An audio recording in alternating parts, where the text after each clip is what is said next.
करता हूँ।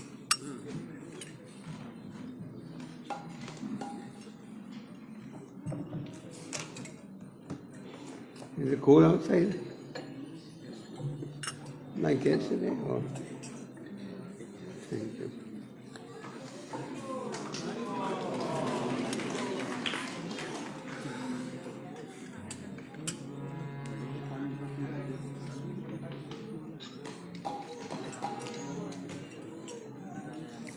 पानी कर दोगे अब लोग? कतल बजा दिए इसको कतल बनाना होना चाहिए।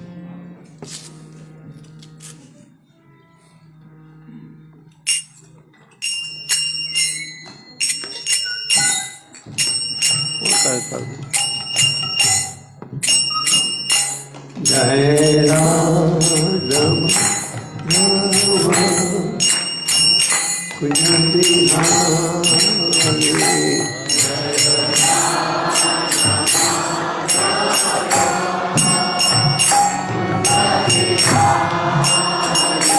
जय राम कुंज बिहारी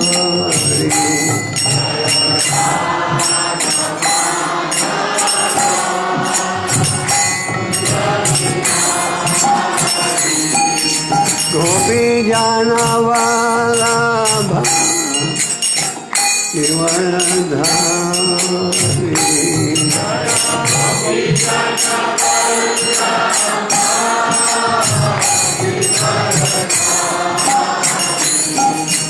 गोपी जाना वाला शिवधारी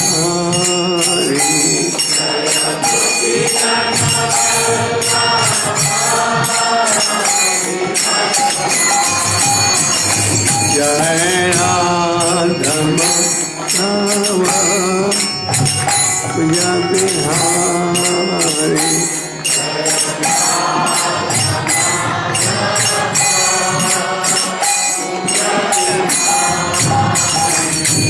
सौदानंदन ब्रज जन रंजन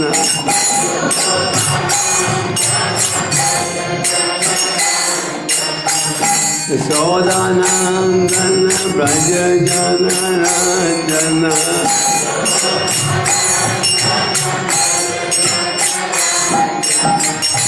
जमुना तीरा वनचारी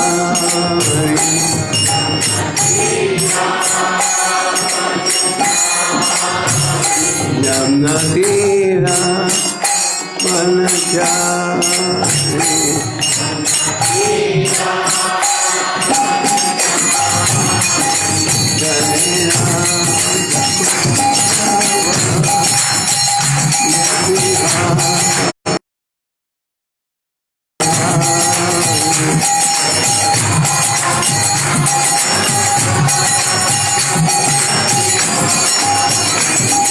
गोपी जाना वाला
Jai Shri Krishna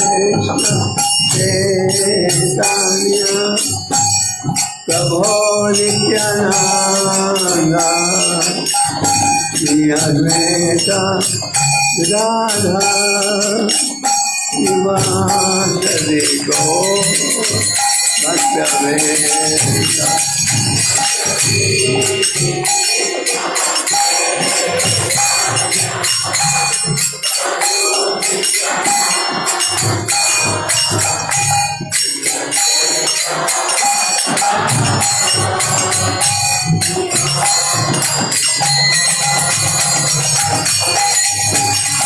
Jai Shri Krishna Chaitanya Prabhu Nityananda Shri Advaita Gadadhara Srivasadi Gaur Bhaktavedanta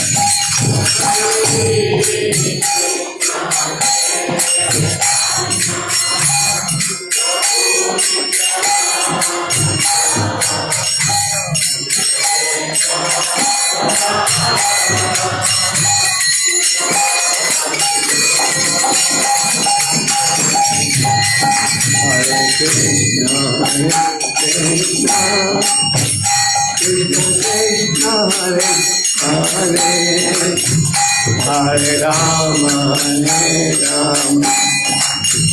Rama Rama, Hare Hare.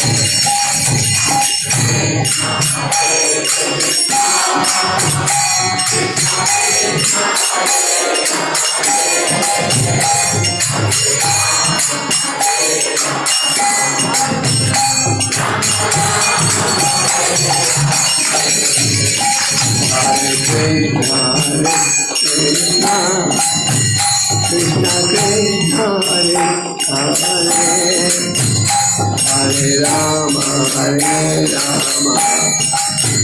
Rama Rama, Hare Hare. Hare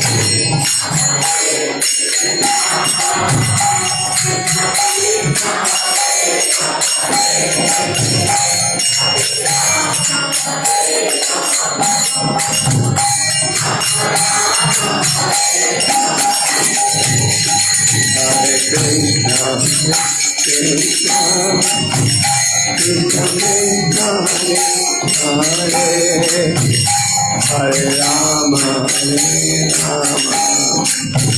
Rama Rama, Hare Hare. Hare Krishna,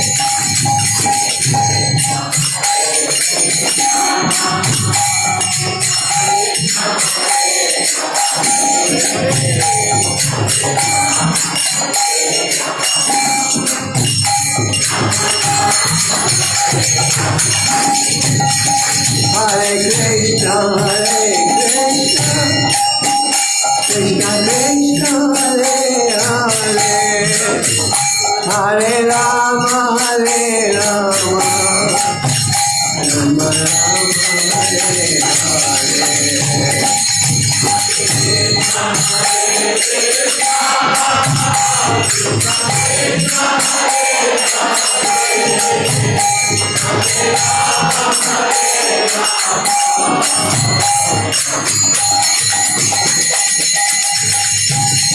Hare Krishna, Krishna Krishna, Hare Hare, Hare Rama, Rama Rama, Hare Hare.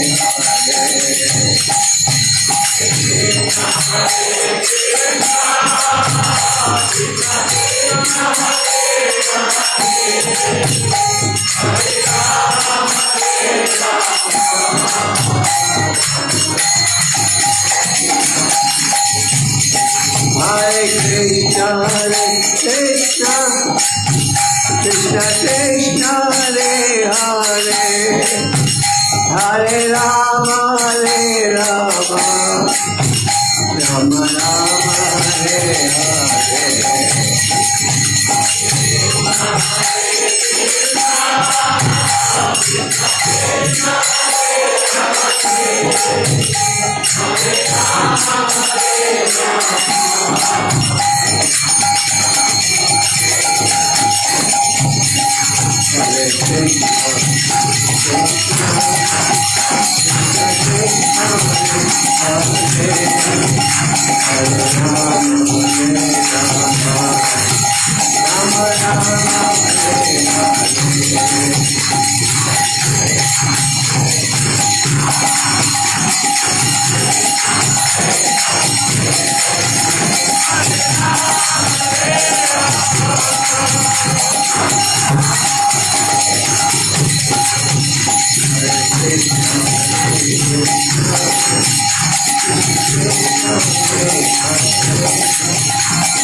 जय ओम विश्वपाल ब्रह्मन परिचाएंगे श्री भक्तिवेदांत स्वामी श्री प्रभुपाद महाराज की श्री श्री गौरताई की श्री श्री राधा मदन मोहन की श्री जगन्नाथ सुभद्रा बाबा की ISKCON Ghaziabad यात्रा की सबके लिए आज्ञा की ट्रांसजेंडर बुक डिस्ट्रीब्यूशन मैराथन की ऑल ग्लोरी श्री सिमंदुरी ऑल ग्लोरी श्री सिमंदुरी ऑल ग्लोरी श्री सिमंदुरी all glory Shri Guru and Shri गुरुंगा। हरे कृष्णा। सबका हार्दिक स्वागत। ओम नमो भगवते वासुदेवाय।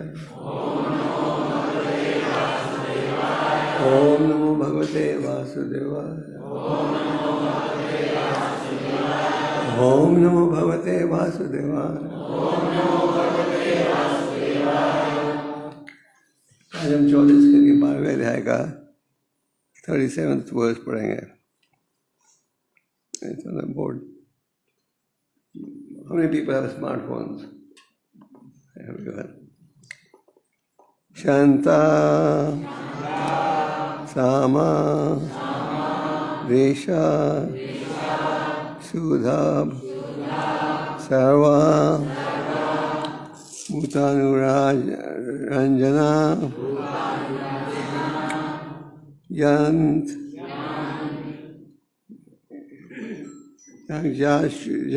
Achuta,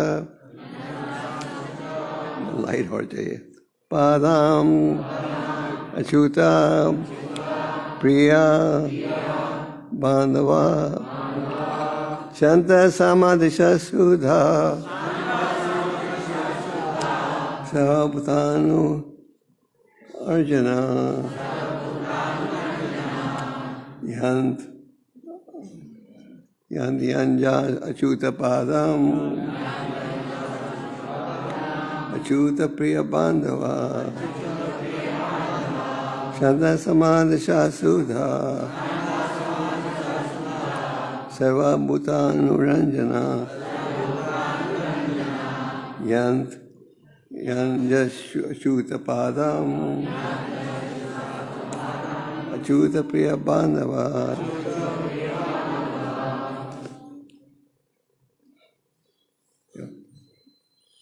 Santa Samadrisha Sudha Sarvabhutanuranjana Yanti Anjasa Chutapadam Achuta Priya Bandhava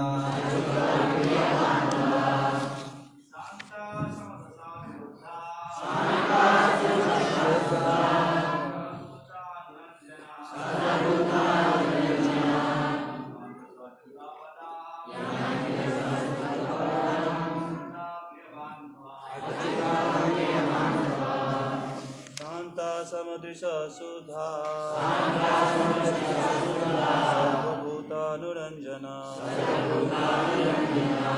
Danjasa Chuta Padma Chuta Priya Bandhava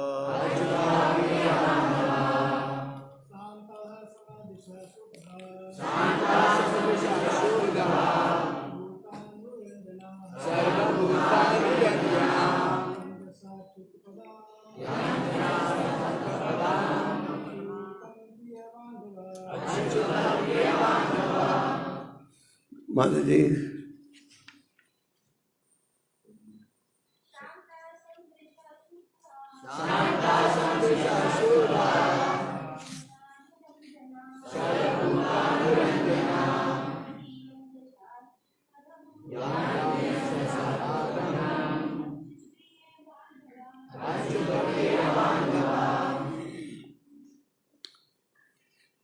शब्द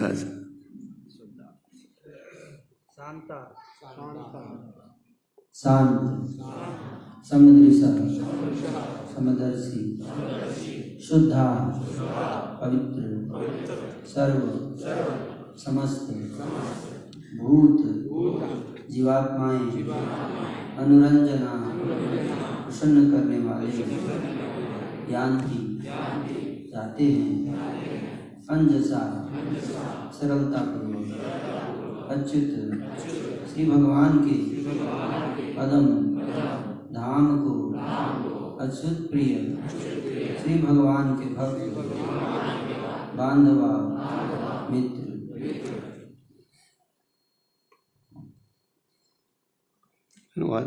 अनुवाद जो शांत समदर्शी तथा पवित्र हैं तथा जो अन्य सभी जीवात्माओं को प्रसन्न करने की कला जानते हैं वे श्री भगवान के भक्तों से ही मित्रता रखते हैं। केवल वे ही वापस घर को अर्थात श्री भगवान के धाम को सरलता से जाने में सफलता प्राप्त कर सकते हैं। तात्पर्य इस श्लोक के वर्णन से पूरा संकेत मिलता है कि केवल श्री भगवान के भक्त ही वैकुंठ लोक में प्रवेश कर सकते हैं। पहली बात यह कही गई है कि भक्त शांत होते हैं क्योंकि अपनी स्वयं की निवृत्ति के लिए उनकी कोई मांग नहीं होती। वे तो केवल श्री भगवान की सेवा में समर्पित रहते हैं। कर्मी कभी भी शांत नहीं रह सकते क्योंकि इंद्रिय तृप्ति के लिए उनकी बड़ी बड़ी मांगे रहती हैं। ज्ञानी भी शांत नहीं हो सकते क्योंकि मुक्ति प्राप्त करने अथवा पर ब्रह्म से तदाकार होने के प्रयासों में वे अत्यधिक व्यस्त रहते हैं। इसी प्रकार से योगी भी योग शक्ति प्राप्त करने हेतु अशांत बने रहते हैं, किंतु भक्त शांत रहता है क्योंकि वह श्री भगवान पर पूर्णतः समर्पित होता है और अपने आप को नितांत असहाय समझता है। जिस प्रकार शिशु अपने माता पिता पर आश्रित रहकर परम शांति पाता है, उसी प्रकार भक्त भी पूर्ण पुरुषोत्तम भगवान की कृपा पर आश्रित रहने के कारण पूरी तरह से शांत रहता है। भक्त समदर्शी होता है, वह सबको एक ही दिव्य भूमिका पर देखता है। भक्त जानता है कि यद्यपि अपने पूर्व कर्मों के अनुसार ही बद्ध जीव विशेष शरीर धारण करता है, किंतु वस्तुतः हर जीव परमेश्वर का अंश होता है। भक्त सभी जीवात्माओं को आध्यात्मिक दृष्टि से देखता है और देहात्म बुद्धि के स्तर पर जीव और जीव में भेद नहीं मानता है। ऐसे गुण भक्तों की संगति से ही उत्पन्न होते हैं। भक्तों की संगति के बिना मनुष्य कृष्ण चेतना में प्रगति नहीं कर सकता। इसलिए हमने अंतर्राष्ट्रीय कृष्ण भावनामृत संघ स्थापित किया है। वास्तव में जो भी इस संघ में रहता है उसमें स्वतः कृष्ण चेतना उत्पन्न हो जाती है। भक्त श्री भगवान को प्रिय होते हैं और श्री भगवान भक्त को केवल इस स्तर पर ही मनुष्य कृष्ण चेतना में प्रगति कर सकता है। कृष्ण भावना भावित व्यक्ति अथवा श्री भगवान के भक्त ही हर किसी को प्रसन्न रख सकते हैं। जैसा कि कृष्ण भावनामृत आंदोलन से परिलक्षित होता है, हम बिना भेद के सबको आमंत्रित करते हैं। हम सबसे बैठने और हरे कृष्ण मंत्र का जप करने को कहते हैं और हम जितना भी प्रसाद दे सकते हैं लेने को कहते हैं। इस प्रकार सभी हमसे प्रसन्न रहते हैं। यही विशेषता है सर्वभूतानुरंजना। जहाँ तक शुद्धता का प्रश्न है, भक्तों से अधिक शुद्ध कोई हो नहीं सकता। जो भी श्री विष्णु का नाम एक बार भी लेता है तुरंत भीतर बाहर से शुद्ध हो जाता है। यह स्मृत पुंडरीकाक्ष है। चूंकि भक्त निरंतर हरे कृष्ण मंत्र जपता रहता है, अतः भौतिक जगत के कल्मश उसके पास नहीं फटकते। इस प्रकार वह वास्तव में शुद्ध हो जाता है। मुचि हय शुचि हय यदि कृष्ण भजे। कहा जाता है कि यदि चमार अथवा चमार कुल में उत्पन्न व्यक्ति भी कृष्ण भक्ति करे तो ब्राह्मण पद सूची प्राप्त कर सकता है। ऐसा व्यक्ति जो शुद्ध कृष्ण भक्त है और हरे कृष्ण मंत्र का जप करता है, सारे ब्रह्मांड में सर्वाधिक शुद्ध होता है। अनुवाद दोहराइए। सब लोग अनुवाद पीछे से दोहराइएगा। जो शांत समदर्शी तथा पवित्र है तथा जो अन्य सभी जीवात्माओं को प्रसन्न करने की कला जानते हैं, वे श्री भगवान के भक्तों से ही मित्रता रखते हैं। केवल वे ही वापस घर को अर्थात श्री भगवान के धाम को सरलता से जाने में सफलता प्राप्त कर सकते हैं। ओम ज्ञानतिमिरन्धस्य ज्ञानाञ्जनशलाकया चक्षुर्मिलितं येन तस्मै श्रीगुरवे नमः। श्रीचैतन्यमनोभीष्टं स्थापितं येन भूतले स्वयं रूपा कदा मह्यं ददाति। वन्देऽहं श्रीगुरो श्रीयुतापदकमलं श्रीगुरुवैष्णवंश श्रीरूपं सग्राजतं सहगना रघुनाथान्वितं तं सजीवं साद्वैतं सवधूतं विजनासय श्रीराधा कृष्णा पदान् सहगना ललिता श्रीविशाखान्वितं च। हे कृष्णा करुणा सिंधु दीनबंधु जगतपते गोपेशा गोपिका राधा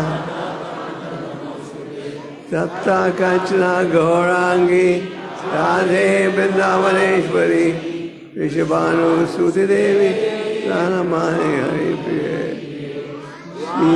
कल्पात्र कृपा सिंधु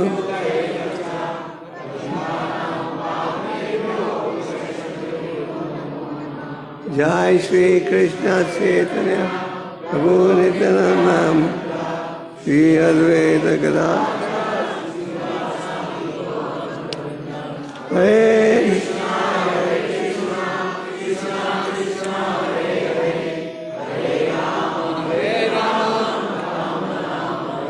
हरे कृष्णा। अब सबने तात्पर्य ध्यान से सुना। प्रभा तात्पर्य में अनेक महत्वपूर्ण पॉइंट्स की चर्चा कर रहे हैं।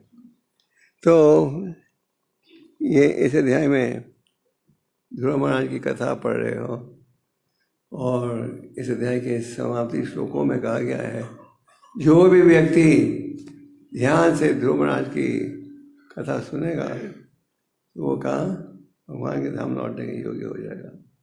और चैतन्य महाप्रभु उनके साथी जब चर्चा करते थे, अक्सर चर्चा करते थे ध्रुव महाराज की और प्रहलाद महाराज की शिक्षा और उनकी लीला के ऊपर।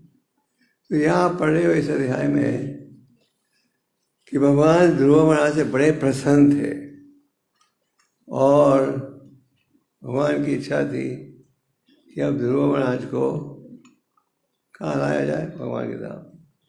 36,000 वर्षों के लिए उन्हें पृथ्वी पर राज्य किया। तो कहा जाता है कि यह घटना बीती थी सतयुग में। सतयुग में लोगों की अवधि होती थी लगभग 1 लाख साल। त्रेतायुग में 10 गुना कम हो गई, 10,000 साल। फिर द्वापर युग में और 10 गुना कम हो गई, 1,000 साल। और कलयुग में और 10 साल कम हो गई, ज़्यादा से ज़्यादा 100 साल, वो भी ज़्यादा से ज़्यादा करोड़ में। तो भगवान बड़े प्रसन्न थे कि ध्रुव ने इतनी तपस्या की। तो भगवान ने अपना वैकुंठ एयरलाइंस का जहाज़ भेजा ध्रुव को भगवान के धाम लौटने के लिए। देखो क्या भाव। भगवान अपना अपने दो भक्त थे, संदा नंदा, वही दो थे पायलट वैकुंठ एयरलाइंस के। तो भगवान ने उन्हें भेजा इस आदेश के साथ कि ध्रुव को लेके आओ मेरे धाम में। और ध्रुव महाराज उस जहाज में बैठ गए। उस दो पायलट जो भगवान ने भेजे थे अपने जहाज के साथ, उन्हें ध्रुव को लेकर चले। जैसे ध्रुव महाराज अपने हवाई जहाज में बैठने लगे, उन्हें याद आया सुनीति में माता को छोड़कर मैं कैसे जाऊं, क्योंकि सुनीति ने उन्हें उपदेश दिया था। जब ध्रुव महाराज की बेइज्जती हुई थी सौतेली माँ के द्वारा, ध्रुव के पिता दो पत्नियां थी, सुनीति और सुरुचि। सुनीति थी ध्रुव की माता और सुरुचि थी उनकी दूसरी पत्नी राजा की। राजा का आकर्षण ज़्यादा सुरुचि के प्रति था। और जब ध्रुव प्रयास कर रहे थे पिता की गोद में बैठने के लिए, उनकी सौतेली माँ ने रोक दिया। उन्होंने कहा तुम पिता के पास नहीं बैठ सकते क्योंकि तुमने मेरे गर्भ से जन्म नहीं लिया। ध्रुव ने बड़ा अपमान महसूस किया और रोते अपने माता के पास पहुँचे। माता को सूचना प्राप्त हो गई थी क्योंकि ध्रुव के आने से पहले उनकी सौतेली माँ ने ये जोर से बोला था कि नौकरों ने सुनकर तुरंत भाग के गए। सुनीति को कहने लगे मालूम है आज क्या बेइज्जती हुई है तुम्हारे बेटे की। तो जब ध्रुव माँ के पास पहुँचे, उन्होंने कहा कि मैं तो तुम्हारी मदद नहीं कर सकती, केवल भगवान कर सकते हैं। तो उनके आदेश के अनुसार वो चले जंगल में जाने लगे। जैसे वो घर से महल से निकल रहे थे, वहाँ पहुँच गए कौन? नारद मुनि। नारद मुनि हमेशा ठीक समय पर ठीक स्थान में पहुँच जाते हैं। वो सीखा गया भी उन्हें क्या कहा जाता है। नारद मुनि पहुँच गए। उन्होंने पहले परीक्षा ली।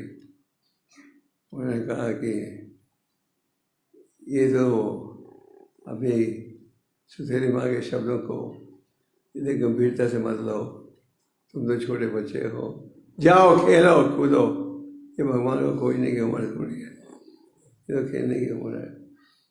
आप देखते हो आज के समाज में, चाहे आप किसी उम्र में भी भक्ति में जुड़ो, घर वाले क्या कहते हैं, ये उम्र थोड़ी है भक्ति करने की। गवर्नमेंट से रिटायर हो जाते हो 60 साल की उम्र में, भक्ति के लिए हम नहीं जुड़ सकते। तो भक्ति कब करनी चाहिए? जब व्यक्ति आधा अंधा हो, आधा लंगड़ा हो, जब उसको खुद से सहायता की आवश्यकता हो, तब करनी चाहिए। ये साधारण समाज में ये सोचा जाता है। तो नारद मुनि ने ध्रुव की परीक्षा ली। उन्होंने कहा ये उम्र थोड़ी है भगवान को ढूंढने की, इधर खेलने कूदने की समय है।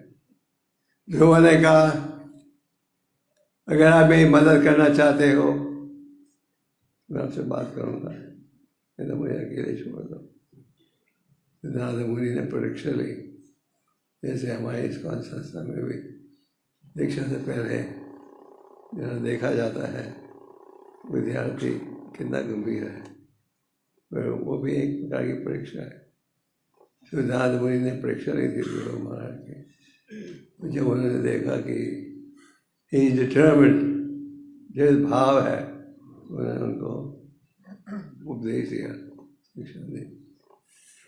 ध्रुव ने ये तपस्या उठाई, उसमें भगवान का दर्शन भी प्राप्त हुआ। तो 36,000 सालों के लिए ध्रुव ने राज्य किया था। फिर राजगद्दी अपने बेटे को देखकर वो जा रहे हैं भगवान के साथ। तो भगवान के धाम कैसे जा रहे हैं? भगवान का खास हवाई जहाज भगवान ने भेजा है इन्हें लाने के लिए। तो पिछले श्लोक में आप पढ़ते हो, ये जो भगवान के धाम है वहाँ जाने के योग्य हमें बनना चाहिए, और वो व्यक्ति योग्य बन सकते हैं जो कि प्रचार करते हैं, शिक्षा का पालन करते हैं। मैत्रेय ऋषि आगे इस अध्याय में क्या कह रहे हैं?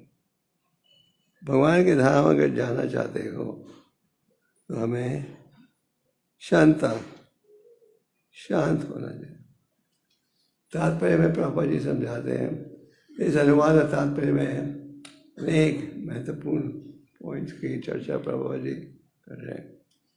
तो प्रभुपाद जी कहते हैं तात्पर्य में, वही व्यक्ति शांत रह सकता है जो इंद्रिय तृप्ति की इच्छाओं से मुक्त हो। आप जैसे कई बार सुनते हो लोग कहते हैं हम शांति नहीं है, उसका कारण क्या है? कारण है हमें एक तरफ से चाहिए आध्यात्मिक लाभ, दूसरी तरफ से हमें चाहिए भौतिक लाभ। हम भौतिक आकर्षण में तोड़ना नहीं चाहते, तो फिर आपका मन कभी भी शांत नहीं रहेगा। एक श्लोक और तात्पर्य के द्वारा ये स्पष्ट होता है कि शांत वही व्यक्ति शांत हो सकता है जो कि अपने हृदय में एकमात्र भाव रखे, वो भगवान की सेवा का। जब तक हमारे मन में ड्युअलिटी रहेगी, ये है आध्यात्मिक मार्ग भी चाहिए, भौतिक मार्ग, जब तक आपका मन अशांत रहेगा। वो जो ज्ञानी हैं, कर्मी हैं, योगी हैं, वो भी इस शांति को नहीं प्राप्त कर सकते। चैतन्य चरितमृत में बड़ा अच्छा श्लोक है, कृष्ण भक्त निष्कामा अतएव शांता, मुक्ति मुक्ति सिद्धि कामी सकार्य शांता। कृष्ण भगवान के जो भक्त हैं, जो निष्काम भाव से सेवा कर रहे हैं, वो हमेशा शांत रहते हैं। और जिनका साकाम भाव है, हमें जो ज्ञानी है वो योगिक सिद्धियाँ चाहिए, और कर्मी हैं इन्हें तृप्ति चाहिए, वो कभी भी सदा अशांत रहेंगे। तो प्रभुपाद जी तात्पर्य में कह रहे हैं कि वही व्यक्ति शांत रह सकता है जिसके मन में एकमात्र भाव हो कि हमें क्या चाहिए, आध्यात्मिक जीवन। चैतन्य महाप्रभु सनातन गोस्वामी को शिक्षा दे रहे थे भगवान के शरणागत होने के लिए, और सबसे पहले क्या कहा, जो भक्ति के लिए अनुकूल है वो स्वीकार करो, और जो प्रतिकूल है उसे त्यागो। तो अगर आप इस आदेश का पालन करोगे तो आपका मन सदा शांत रहेगा। शास्त्रों के द्वारा आप अनेक श्लोक प्राप्त करते हो जिसमें यही संदेश दिया जा रहा है, क्या कि हमें इंद्रिय तृप्ति से बचना है। श्रीमद् भागवतम के अनुसार आप इन इंद्रियों को कभी संतोष नहीं कर सकते। आप महाराज ययाति की कथा पढ़ते हो, कितने 10,000 सालों के लिए उन्हें पूरी सुविधा प्राप्त हुई थी इंद्रिय तृप्ति की, जब भी वो अपने आप को संतोष नहीं कर सके। तो शांत वो रहेगा जिसके मन में एकमात्र भाव है, वो ये है कि हमने भगवान के शरणागत होना है, और जो अनुकूल है स्वीकार करो, जो प्रतिकूल है उसे त्यागो। आप श्रीमद् भागवतम के 9वें स्कंद में एक सबोरी मुनि की कथा पढ़ते हो। सबोरी मुनि बड़े ऊंचे कोटि के योगी थे। जैसे सबमरीन अंडर वाटर जाती है, to both below 3 level below water, तो उसी प्रकार ऐसे बड़े मुनि के पास योगिक सिद्धियाँ थी, और वो अंडर वाटर चिंतन कर रहे थे भगवान का। वहां उन्होंने देखा दो मछलियां वो इंद्रिय तृप्ति में जुड़ी हुई हैं। तो उस घटना के प्रति वो आकर्षित हो गए और सोचने लगे कि इस संबंध में कितना आनंद है। और उन्होंने अपनी सालों की तपस्या त्याग कर ऊपर आ गए और उस राजा के, उस शहर के राजा के पास गए। राजा की 50 बेटियां थीं और सुबारी मुनि गए राजा के पास और कहा, मैं आपकी बेटी के साथ के विवाह करना चाहता हूँ। तो पिता ने देखा, जंगली जैसे दिखता है ये सुबारी मुनि, लंबे नाखून, लंबे हाथ, लंबे पाँव। तो राजा ने कहा कि मैं बेटियों को कुछ नहीं कह सकता, तुम खुद जाओ और अगर कोई आपसे विवाह करना चाहे तो मुझे इतराज नहीं होगा। सुबारी मुनि गए, सबने उनको देखते ही अपना दरवाजा बंद कर दिया। सुबारी मुनि योगी थे, उनके पास योगिक सिद्धियाँ थी। वो समझ गए क्योंकि मैं इतने सालों से तपस्या कर रहा हूँ, लंबे बाल, लंबे नाखून इत्यादि। तो उन्होंने कहा ठीक है, अब मैं समझ गया क्यों मुझे रिजेक्ट किया जा रहा है। तो उसने अपने योगिक सिद्धियों द्वारा बहुत ही खूबसूरत देह प्राप्त कर लिया, इतना खूबसूरत कि आप कल्पना भी नहीं कर सकते। और फिर जब इतना सुंदर देह प्राप्त कर लिया तो बहनों में लड़ाई हो गई। सारी बहनें कहने लगी, मैंने पहले इसे चुना था तो वो मेरा पति बनेगा। उसकी दूसरी बहन ने कहा नहीं, पहले मैंने उनको देखा था। तो बहनों में झगड़ा हो गया और फिर सुबारी मुनि ने 50 बहनों के साथ विवाह किया। तो फिर उसने देखा थोड़ी देर के बाद, मैंने क्या किया है, मैं मूर्ख बन गया था, मैं चिंतन कर रहा था भगवान का, अब मैंने जीवन का दुरुपयोग किया है। और फिर उन्होंने जाके सब त्याग कर और जंगल में गए, जाके उन्होंने तपस्या की। सारी 50 बहन पत्नियाँ भी हाथ में आई। तो भगवतम ये कथा आप पढ़ते हो 9वें स्कंद में, ये भागवतम की कथा है। वो जिसके द्वारा व्यास शुक्र गोस्वामी व्यास ने हमें संदेश देते कि आप कभी भी इंद्रियों को सिर्फ नहीं कर सकते। इसके लिए जो बुद्धिमान है वो ऐसे कामों से बचता है। अगर आप जहर की बोतल देखते हो, आप क्या एक्सपेरिमेंट करते हो जहर पीने से आदमी मरता है नहीं? आपको पता है पीना खतरनाक है तो आप एक्सपेरिमेंट नहीं कर रहे। आप ऊंची बिल्डिंग से छलांग मारते हो देखने में कुछ हड्डी टूटेगी नहीं। उसी प्रकार हमें संतों के द्वारा और परम भगवान की शिक्षा के द्वारा ये ज्ञान है, ज्ञान इंद्रिय तृप्ति से बचना चाहिए। तो यहाँ कहा जा रहा है मैत्रेय मुनि के द्वारा कि जो भक्त हैं वो शांत रहते हैं। क्यों? क्योंकि उनके मन में एकमात्र भाव है, क्या है? भगवान की सेवा में जुड़ना। आगे इक्विपोइज, सबके तरफ समानता का व्यवहार होता है, चाहे पशु हो या मनुष्य हो, समानता का भाव। ये नहीं कि ये व्यक्ति मेरा मित्र है, ये मेरा शत्रु है। सबके प्रति समानता का भाव होना चाहिए। और बिल्कुल पवित्रता, साफ, हृदय को साफ करना। हृदय में क्या है? मैल ही मैल है। हृदय की मैल के कारण हम भगवान के नामों के प्रति आकर्षित नहीं होते। उपदेश में, ग्रंथ में उपदेश में एक छोटी किताब है जिसका वर्णन रूप गोस्वामी ने किया है।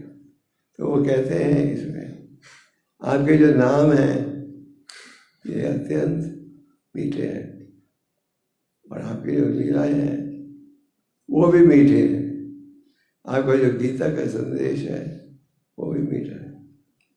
पर क्या कारण है जब भगवान के नाम मीठे हैं हम नाम नहीं लेते, थोड़ी देर लेते हैं और नींद आ जाती है इत्यादि।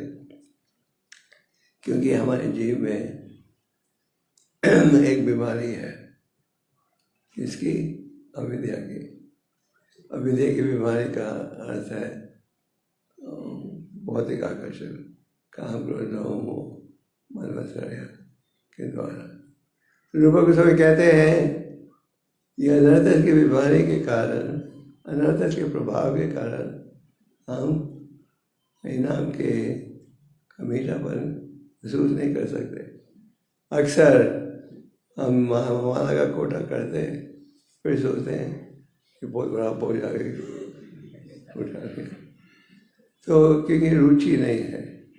और ये अविद्या की बीमारी का इलाज है या नहीं है? क्या इलाज है?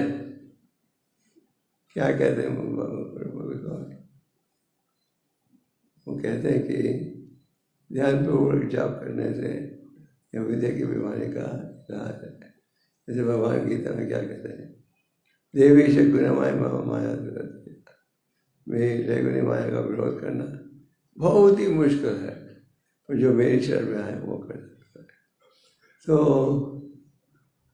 भगवान की शरण में आना है वो सबसे महत्वपूर्ण। तो हृदय की मैल दूर हो सकती है भक्ति की विधियों के प्रदान के द्वारा। और आप देखते हो इस्कॉन में भक्त जुड़े हैं सारे विश्व में, जिनका पहले जुड़े थे हर प्रकार के पाप के कार्य में, और ये हरिनाम के माध्यम से उनका आध्यात्मिक आकृति बढ़ गई है। तो चैतन्य परमार्जन, चैतन्य महाप्रभु ने अपने भक्तों को तो कहा ग्रंथ लिखो, पर स्वयं केवल 8 श्लोक हमें देखे गए। उन 8 श्लोकों में पूरा वर्णन है, पूरा सार है वैदिक साहित्य के संदेश का। और महामंत्र के उच्चारण से क्या होता है, हृदय साफ हो। तो जो भक्त है, जो शुद्ध भक्त बनना चाहता है, उसे अनर्थक को दूर करना है। रूप गोस्वामी कहते हैं अधो श्रद्धा तथा साधु। हमारे हृदय में जब ये श्रद्धा होती है कि हम भगवान के शरणगत होना चाहते हैं, तो फिर भगवान हमें क्या भेजते हैं, साधु। साधु की संगत, साधु की संगत प्राप्त करेंगे 2 साधन है, एक है भक्त साधु, दूसरा है भक्त साधु। जैसे हम प्रभुपाद जी ने कहा if you want to please me distribute my books, अगर तो मुझे संतुष्ट करना चाहते हो ग्रंथों को बांटो। क्यों? क्योंकि इनमें आध्यात्मिक संदेश है। आज हजारों लोग सारे विश्व में जुड़े हैं, कैसे? इन ग्रंथों के माध्यम से। तो यहाँ कहा जा रहा है कि हृदय को, जो भक्त है भगवान का, हृदय को साफ करता है और पवित्र बनता है। कैसे? इन भक्ति योग की विधियों का पालन करने। आगे कहा गया है भक्त जो है भगवान के संपूर्ण रूप से शरणागत होता है, और वो कार्य है भक्ति के नियमों का पालन करना। आगे प्रभुपाद कहते हैं ये सब संभव हो सकता है साधु संघ के माध्यम से। साधु संघ के विषय में अब बार बार पढ़ते हो और सुनते हो। वो बड़ा प्रसिद्ध श्लोक है गीता का, चैतन्य चेतनविद का। कौन सा? साधु संघ साधु संघ सर्वशासन। ताव मत साधु संग। एक सेकंड के 13वें हिस्से कोई अगर आपको शुद्ध भक्त की संगत मिले तो आपका उद्धार हो सकता है। तो प्रभा जी तात्पर्य में कह रहे हैं कि आध्यात्मिक ज्ञान प्राप्त होता है कैसे? भक्तों के संग के द्वारा। भक्तों की भक्तों का संगत प्राप्त करोगे तो आपको शुद्ध संदेश मिलेगा। भागवतम के 30वें स्कंद में आप भगवान कपिलदेव इस लीला की माता का विषय में पढ़ते हो, क्योंकि माता को पता था मेरा बेटा जो है भगवान का अवतार है। तो माता ने बेटे से क्या पूछा? बेटे से पूछा, ये बताओ इस प्रकार तुम किस प्रकार मैं भौतिक संघर्ष से छुटकारा प्राप्त कर सकती हूँ। मनुष्य जीवन आराम होता है जब आप पूछो क्या, था तो ब्रह्म जिज्ञासा। अभी मनुष्य देह प्राप्त हुआ है, इसका हमें सदुपयोग कैसे करें?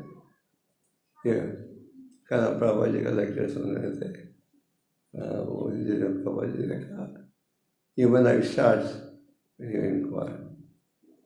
तो देवहूति ने पूछा, ये बताओ कि किस प्रकार मुझे इस भौतिक पदार्थ से मुक्ति मिले।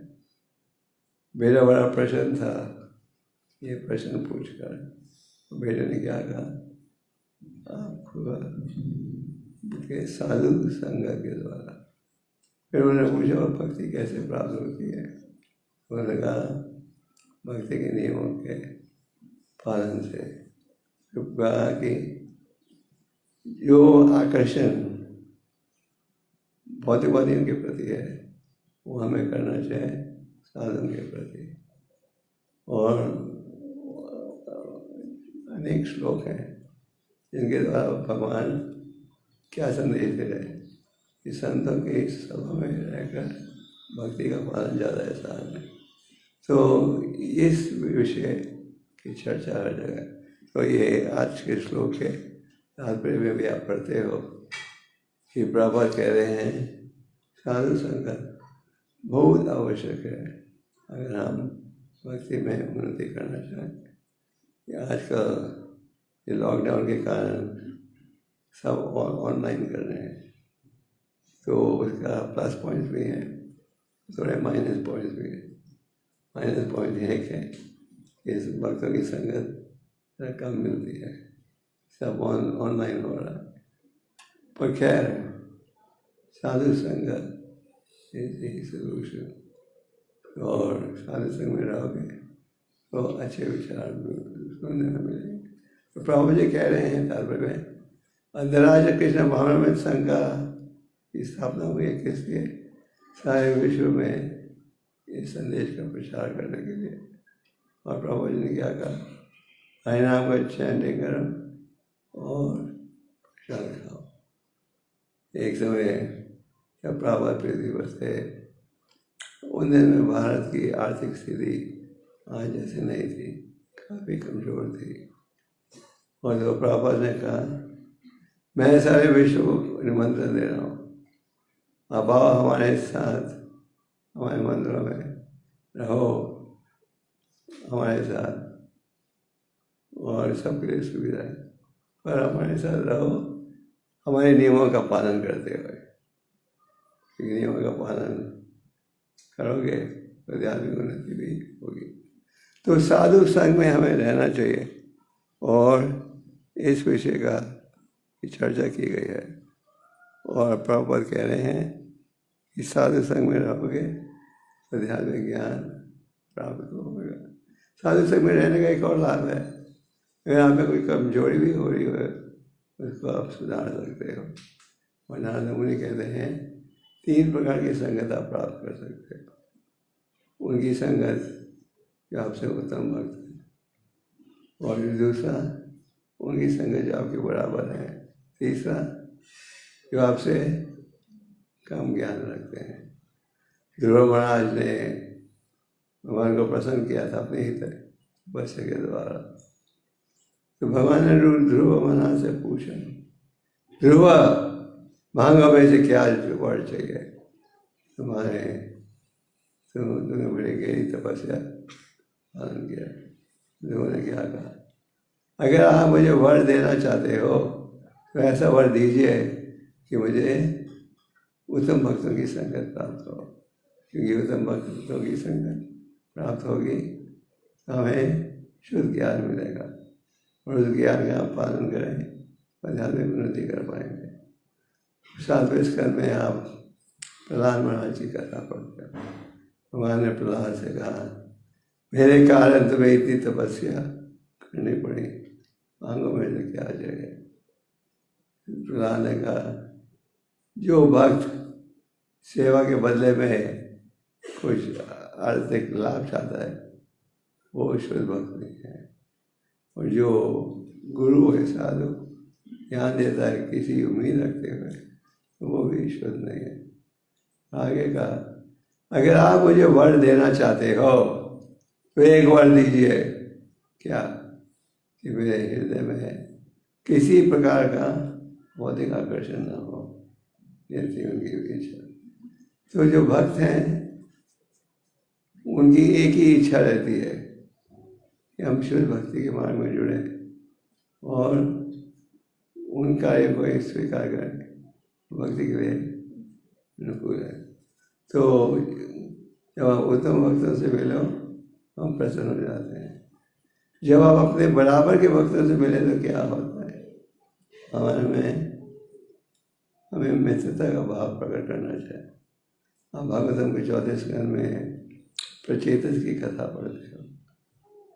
प्रचेतस भाइयों ने बड़ी गहरी तपस्या की थी, जिससे भगवान बड़े प्रसन्न थे। भगवान ने इन भाइयों को दर्शन दिया और कहा, मैं तुम सब भाइयों से संतुष्ट हूँ। क्यों?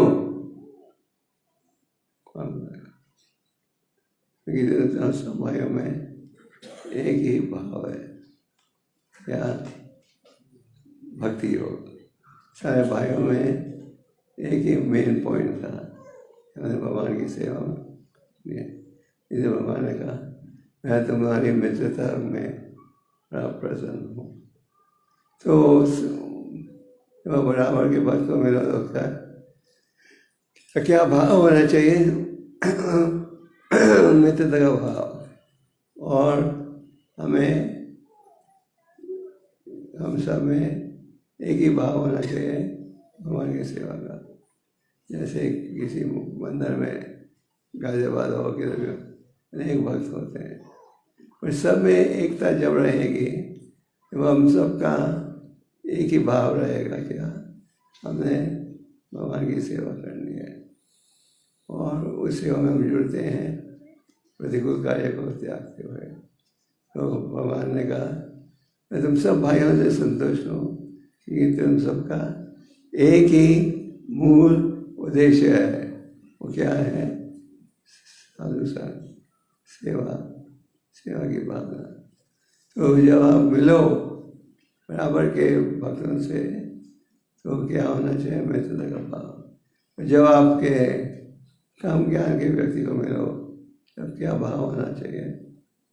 दया का भाव। दया का भाव का असल में क्या है संदेश कि भगवान की सेवा में जुड़ना चाहिए। और ये दया की भावना हम कैसे प्रकट करते हैं? प्रचार के माध्यम से। तो पिछले श्लोक में ये कहा गया था, अगर आप प्रचार नहीं करोगे, दया नहीं दिखाओगे तो भगवान के धाम ही नहीं लौट सकोगे।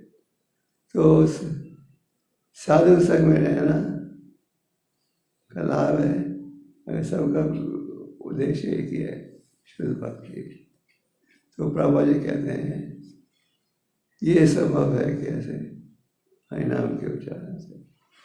तो इस कलयुग में यह है सबके लिए सबसे महत्वपूर्ण सेवा।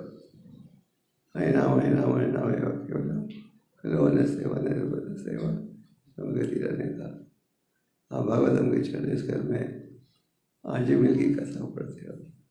परीक्षित महाराज का प्रश्न था कि हृदय में जो ये पाप की इच्छा रहती है मौलिक कार्यों की, इसे कैसे निकालें। और उत्तर में सुखदेव गोस्वामी ने कहा केचित केवल भक्ति वासुदेव, कि वासुदेव की भक्ति करके, और फिर उन्होंने ये समझाया कि भक्ति को कैसे करते हैं। और उन्होंने एक प्राचीन कथा का वर्णन किया। वो कौन सी कथा थी? गार्जियन की कथा। तो गार्जियन की कथा का निचोड़ गया कि भगवान उनके नामों में कोई अंतर नहीं, और इस कलयुग में यह एक उपाय धार्मिक उन्नति के लिए।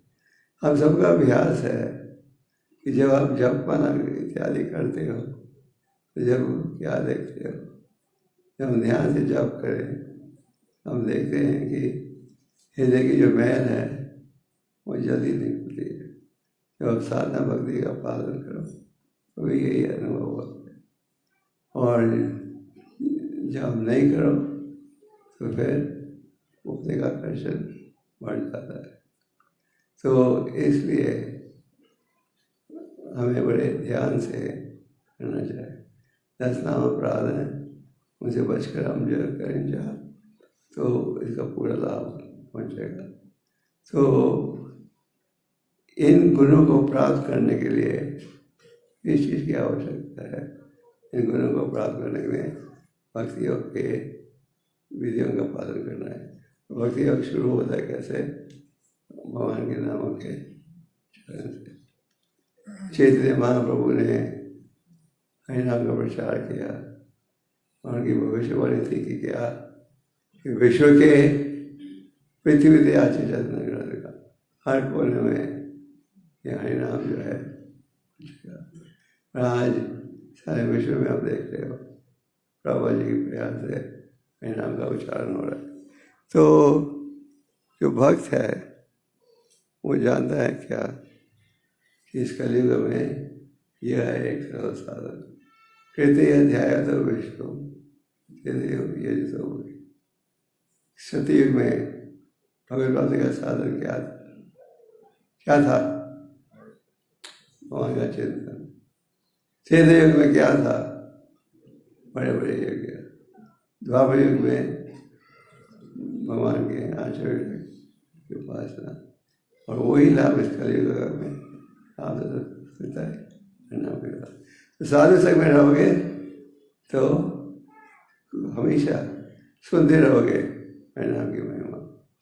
चैतन्य महाप्रभु ने दक्षिण भारत की यात्रा पर थे, और निकलने से पहले उनके भक्त सार्वभौम भट्टाचार्य ने उन्हें सूचना दी कि आप जब दक्षिण भारत की यात्रा करोगे तो वहाँ मिलोगे एक भक्त को जिनका नाम है रामनंदन रोय, जो कि राजपाल थे मद्रास के। तो महाप्रभु ने उनसे अनेक प्रश्न पूछे। वो मिले गोदावरी के तट पर, जिस स्थान में वो मिले उस स्थान में इसका एक बड़ा सुंदर छोटा केंद्र है। तो महाप्रभु ने अनेक प्रश्न पूछे। आप कहोगे ये कैसे? भगवान भक्त से प्रश्न पूछ रहे हैं।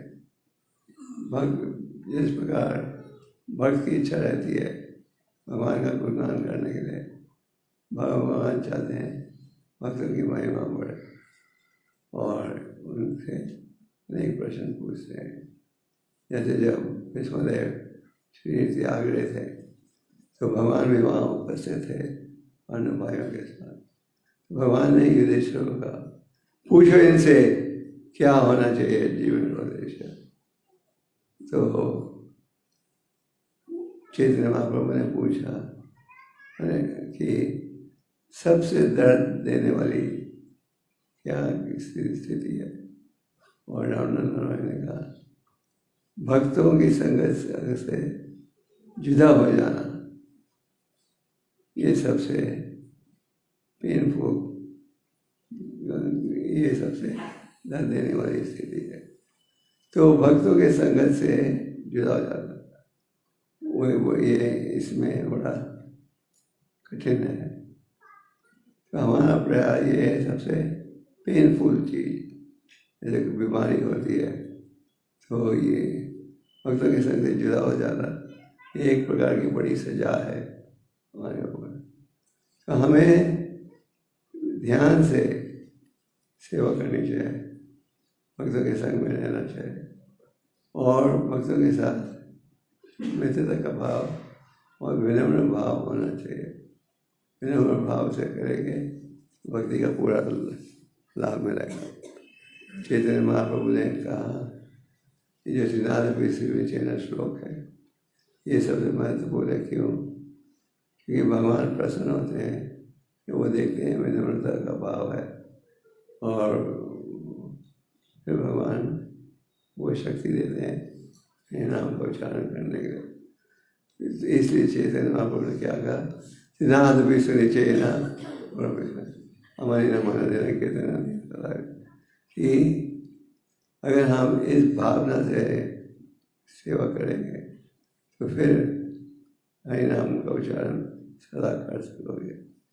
तो इस श्लोक में कहा जा रहा है कि अगर भगवान के धाम लौटना चाहते हो तो ये भाव होना चाहिए।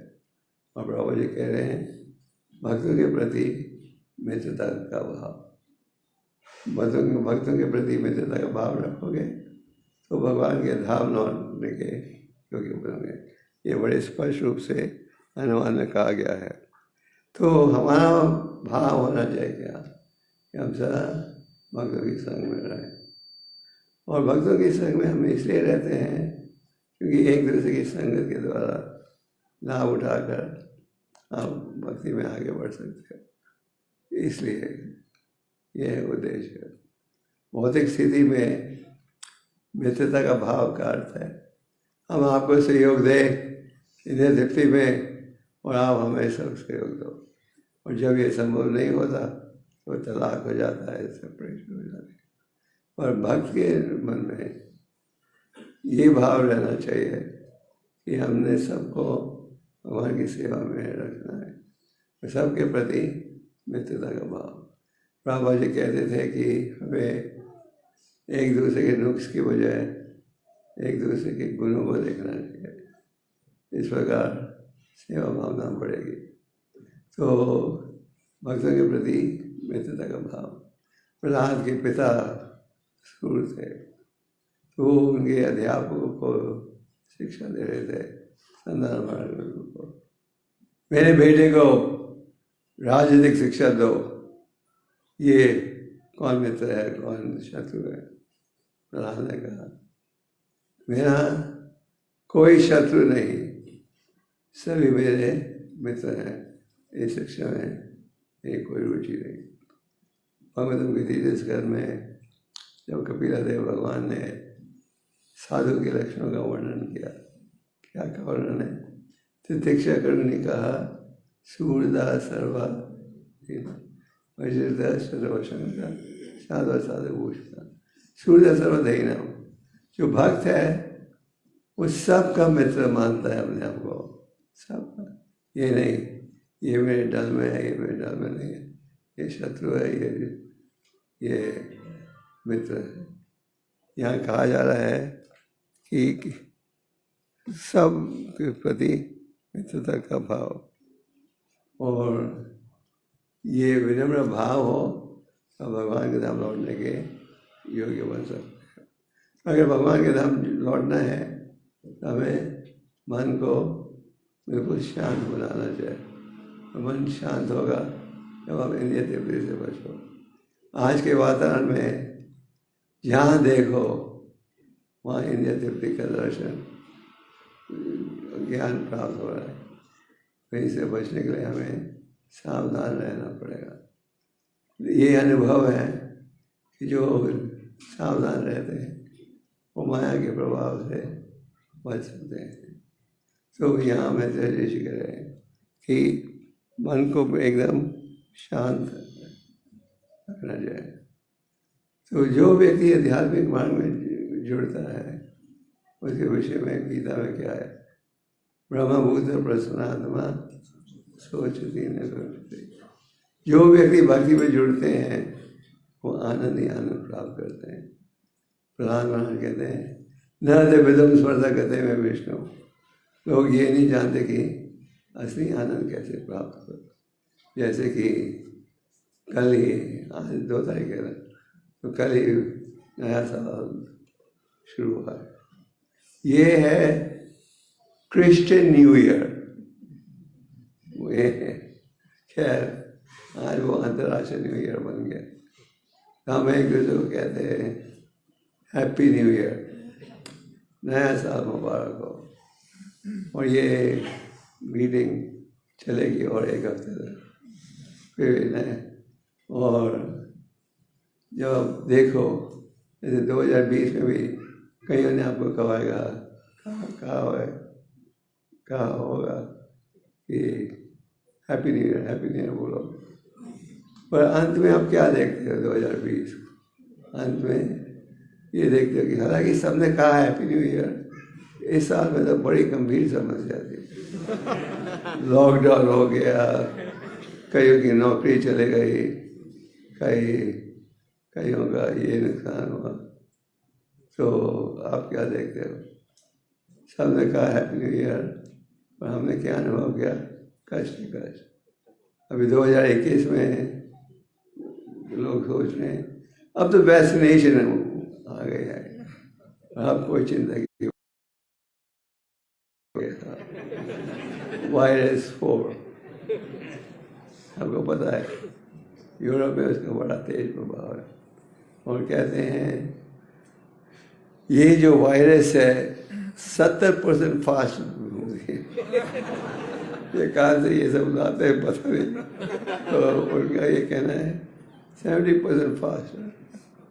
और इंग्लैंड में इस वक्त सब जगह लॉकडाउन कर दिया था क्रिसमस से भी पहले। तो आप देख सकते हो, हालांकि सब कहेंगे हैप्पी न्यू ईयर, क्योंकि हैप्पी न्यू ईयर कहने से कुछ गारंटी नहीं है। पर कृष्णा भगवान कहते हैं सर्वधर्मा परित्यज्य मामेकं कृष्ण हम दोनों पाप मोक्षामि मां सुजा। घबराओ मत, तुम अगर मेरे शरण में आओगे तो मैं आपकी सुरक्षा जरूर करूँगा। भगवान कहते हैं इसके पिछले श्लोक में मन मन भाव मन भक्तो माध्याजी मन नमस्तो में वाशी सत्यम देव प्रति जने। तो बिना चिंतन करके मैं भक्त बोलोगे तो बिना शंका के कहाँ जाओगे? मेरे नाम में। तो यहाँ हम देख रहे हैं कि ध्रुव महाराज को भगवान के धाम ले जा रहे हैं, क्योंकि उन्होंने भगवान को अपनी तपस्या से आकर्षित किया था। तो भौतिक जगत में क्या है? कष्ट ही कष्ट। तो जो बुद्धिमान व्यक्ति है वो क्या कहता है? मैं देख सकता हूँ चारों तरफ कष्ट ही कष्ट है। तो चाहे सारी दुनिया मुझे कहे हैप्पी न्यू ईयर, इसका कुछ खास मतलब नहीं है। तो वह असलियत क्या है कि हमें भगवान के शरणागत होना चाहिए।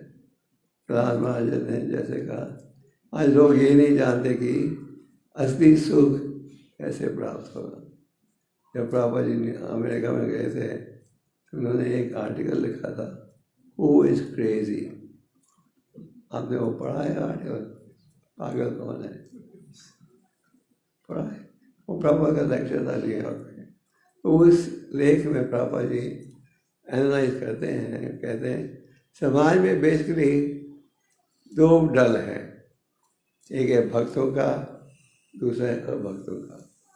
जो अभक्त है वो सोचते हैं ये तो पागल है, ये तो खेलने कूदने का समय है, और ये लोग त्याग रहे हर चीज़ को। जैसे भौतिकवादी व्यक्ति नया साल आराम करते हैं कैसे? बैंड होटलों में जाकर।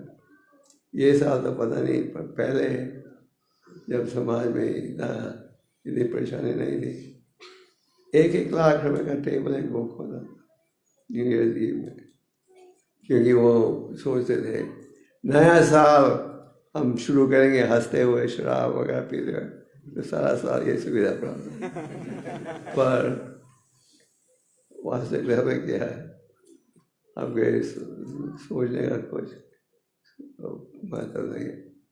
तो आप देख सकते हो बौद्धिक समाज में क्लेश पेट। अगर असली सुख चाहिए तो प्रहलाद महाराज की शिक्षा का लाभ उठाओ। तो प्रभुपाद कहते हैं 2 प्रकार के भक्त। भक्त सोचते हैं भक्त ये पागल है, और भक्त क्या सोचते हैं ये अभक्त पागल है। मुझे जो जीवन प्राप्त हुआ है इतनी कठिनाई से उसका दुरुपयोग हो रहा है।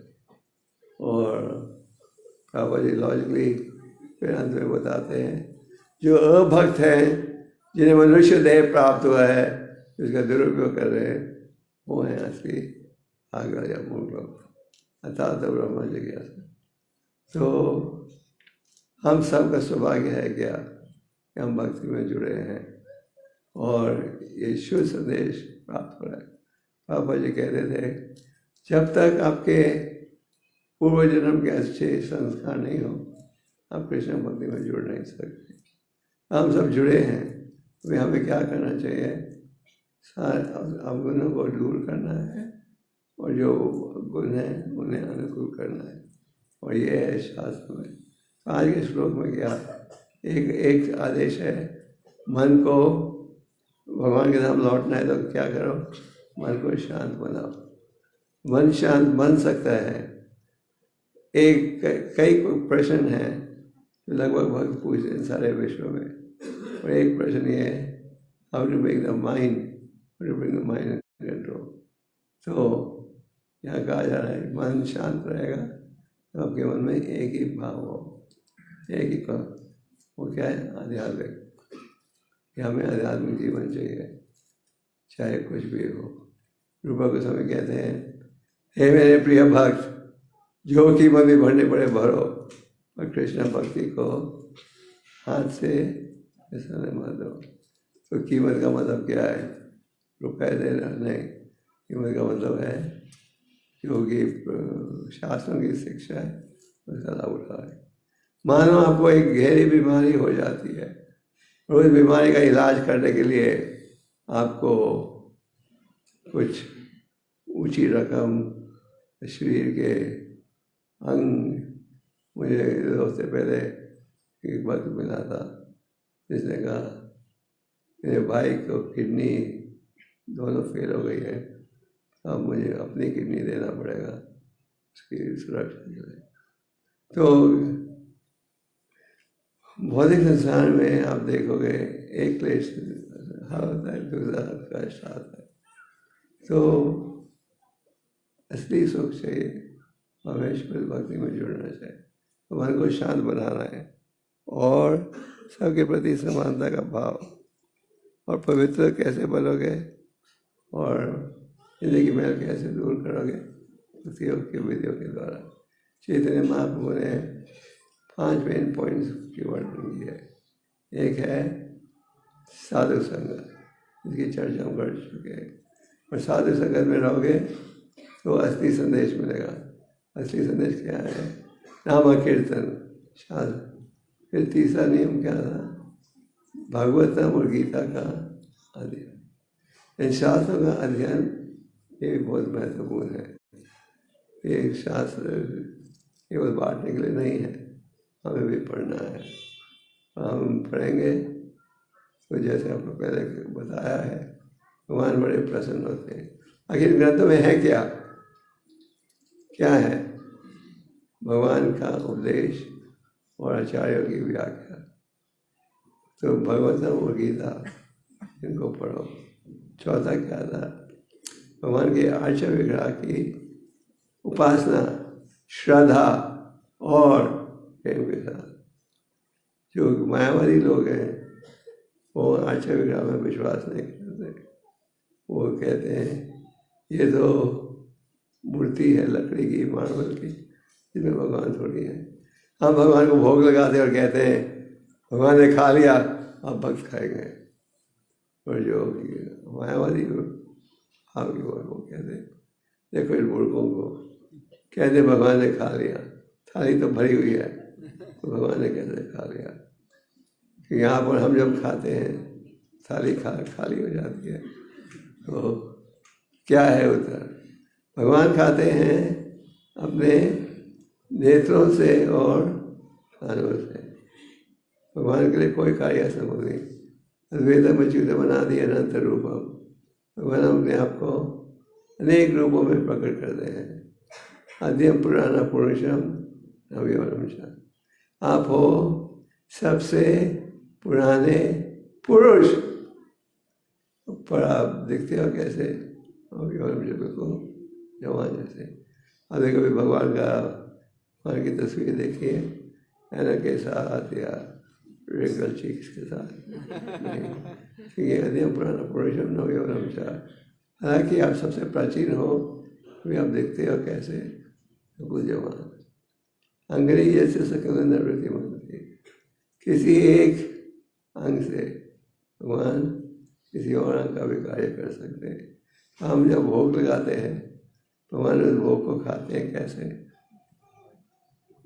नेत्रों के द्वारा और कानों के द्वारा। नेत्रों के द्वारा वो देखते हैं, कानों से उनके मंत्रों को उच्चारण सुनते हैं। तो भगवान के लिए कोई कार्य असंभव नहीं। हमें ये समझ आना चाहिए, क्योंकि जन्म और प्रकट होना उन्हें दिव्य में। भगवान क्या कहते हैं? जन्म कर्म चामे। जो व्यक्ति ये समझ आए मेरा प्रकट होना दिव्य में, उसे वो मेरे धाम लौट सकता है। तो आचार्य विग्रह की उपासना। भगवान इतने दयालु हैं, अपने आप को अनेक रूपों में प्रकट करते हैं। जैसे आपके मंदिर में है राधा मदन मोहन और जगन्नाथ सुभद्रा बलराम, कई स्थानों में सीताराम लक्ष्मण हनुमान। भगवान इतने दयालु हैं कि अपने आप को प्रकट करते हैं आचार्य विग्रह के रूप में। और अगर हम सोचें जैसे अब पत्थर की मूर्तियाँ हैं, तो पत्थर की मूर्तियाँ रहेंगी। अगर आप सोचो यहाँ है भगवान उपस्थित है इस आचार्य विग्रह रूप में, फिर आप भगवान को समझ सकोगे। साक्षी गोपाल की कथा में आप देखते हो कि जब उस गरीब ब्राह्मण से कहा गया कोई साक्षी था क्या, उसने कहा है साक्षी। कौन? गोपाल विग्रह। वो साक्षी बनेगा, वृंदावन से ही आएगा, ठीक है मंजूर, ले आओ। तो वो साक्षी बोलेगा तो मैं अपनी बहन की शादी होने दूंगा तुम्हारे साथ। जब भक्त गए भगवान के पास, भक्त ने कहा मेरी इज्जत का प्रश्न है, आप मेरी सुरक्षा कीजिए। तो भगवान ने कहा मैं तो चल नहीं सकता, मैं कैसे चलूँगा वृंदावन से उड़ीसा। तो भक्त ने क्या कहा, अगर भगवान बोल सकते हो तो आप चल भी सकते। भगवान बड़े खुश हुए। तो ये जो मूर्ति है कि भारत में बहुत से मायावादी विचार के लोग हैं, इम्पर्सनल ज्ञानी, जो स्पेकुलेट करते हैं, वो भगवान की आचार्य विग्रह को नहीं स्वीकार करते हैं। आनंद पुरी गए थे गोपीनाथ मंदिर में, और उनकी इच्छा थी कि अगर इस मंदिर में खीर खिलाई जाती है, उसका इतना अच्छा टेस्ट है, उस खीर को कहते थे अमृत केली, जो अमृत स्वर्ग से आ रहा है। तो महानंदपुरी यमुना के मंदिर में पहुँचे, उनकी इच्छा थी कि अगर मुझे ये चखने के लिए मिल जाए, मैं लौट कर अपने विग्रह के लिए भी ऐसी खीर बनाऊंगा। तो ये इच्छा प्रकट हुई जब भगवान को भोग लग रहा था। और नियम ये है कि जब भोग लग रहा है तो हम सोचते नहीं हम इसको चखेंगे। भगवान पूरी शर्मिंदा होकर चले गए बाजार में जाप करने के लिए। तो भगवान ने क्या किया, भगवान ने अपने भक्त की इच्छा को पूरा करने के लिए क्या किया, एक खीर का प्याला चुरा कर पर्दे के पीछे रख दिया और इस ब्राह्मण पुजारी को कहा मैंने एक खीर का प्याला पर्दे के पीछे छुपाया है, लो। वो बाजार में जाकर आनंदपुरी को दे देना, गुजरारी को विश्वास नहीं हुआ। भगवान ने खीर का प्याला चुराया है, ये कैसे संभव है? मुझे वो गए उधर, उन्होंने देखा सच। तो भगवान ने अपने भक्त की प्रशंसा के लिए, भक्ति इच्छा थी खीर चखने को मिले, एक प्याला चुरा लिया। भगवान अपने भक्तों को सदा प्रसन्न करना चाहते हैं, और जो विशुद्ध भक्त है उनकी इच्छा रहती है हम सेवा करें, तो बदले में हमें कुछ नहीं चाहिए। हालांकि 7वें अध्याय में भगवान कहते हैं चातुर्विधा भजन देवम, 4 परिस्थितियों में लोग मेरी शरण में आते हैं। क्या है ये 4? एक जैसे